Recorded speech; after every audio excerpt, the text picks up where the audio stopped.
அப்பா ஒரு வார பத்திரிக்கை வேலை செய்கிறத விட 10 பொண்டாடிட்டு குடும்பம் நடத்திடலாம்டா. எந்த நியூஸை கொடுத்தாலும் பத்தலைன்னா எங்கே தான் நியூஸுக்கு போய் அலையிறது? சே, என்னது, என்ன பிரச்சனை அவளுக்கு? உண்மையிலேயே வண்டி ஓட்ட தெரியாமல் இருக்காளோ? நம்ம என்ன காமேஷா? நோ, ஐ ஆம் a ஜேர்னலிஸ்ட். ஹெல்ப் பண்ணுவோம். எக்ஸ்கியூஸ் மீ, வண்டி ஓட்டி கத்துக்கிற போறீங்களா? ஏன் கத்து கொடுக்க போறீங்களா? உங்களுக்கு ஆட்சியம் இல்லைன்னா நான் கத்து கொடுக்குறேன். தெரியும் வருவீங்கன்னு. பிராக்டிக்கலை விட தியரி பெட்டர் இல்ல? புரியலையே. வண்டியே இல்லாம வண்டி ஓட்ட கத்து கொடுக்கணும். காமேஷ் இவ்வளவு சீக்கிரம் பரவிருச்சா?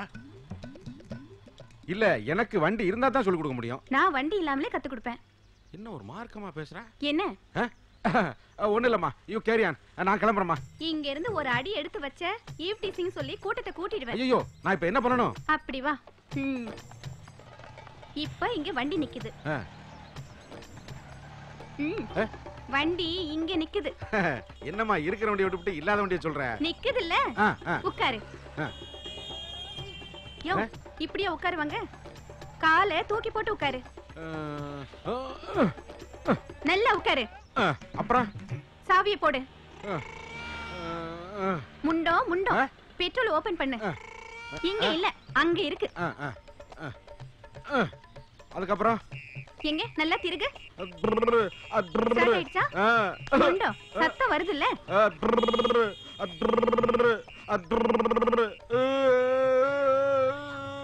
அழுகு ஏன் நிறுத்து.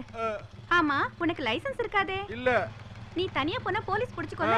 அப்ப நான் உன் துணைக்கு வரேன். ஆஹா, வில்லங்கத்துல மாட்டிட்டோம். என்ன, போலாமா? போலாம். ஸ்டாண்ட் எடுத்து விடு. ஸ்டாண்ட் எடுத்து விட்டியா? போலாமா? ரெடியா? ஏமா அப்படி தள்ளி விடுற? வண்டியை மெல்லமா எடுக்கணும். வேகமா எடுத்தா இப்படிதான். எனக்கு டபுள்ஸ்லா போ தெரியாதுமா, சிங்கிள்ல தான் போவேன். உன்னை ரொம்ப நேரமா உனக்கு கேட்கணும். இவ்வளவு பேர் ரோட்ல போறாங்களே, நான் தானே உனக்கு ஹெல்ப் பண்ணணும்னு நினைச்சேன். இந்த மாதிரி தான் ஒருத்தன் வந்து வண்டியே இல்லாம வண்டி கத்து கொடுக்கறேன்னு சொல்லி எங்க அக்காவை கூட்டிட்டு போய் கசமுசா பண்ணிட்டான். காமேஷ், நீ பண்ண கசமுசாவுக்கு நான் படியாட்டேனடா. யோ, இனிமே இந்த ஏரியாவுல எவனாவது வந்து வண்டி கத்து கொடுக்கறேன் ஓட்டி காட்டுறேன்னு சொன்னீங்க, பிச்சு போடுவேன். இப்ப நான் என்ன பண்ணணும்? சிங்கிளா ஓட்டிட்டு போ. யோ, வண்டி மட்டும் ஓட்டிட்டு போகாத, ஹார்ன் அடிச்சிட்டு போ.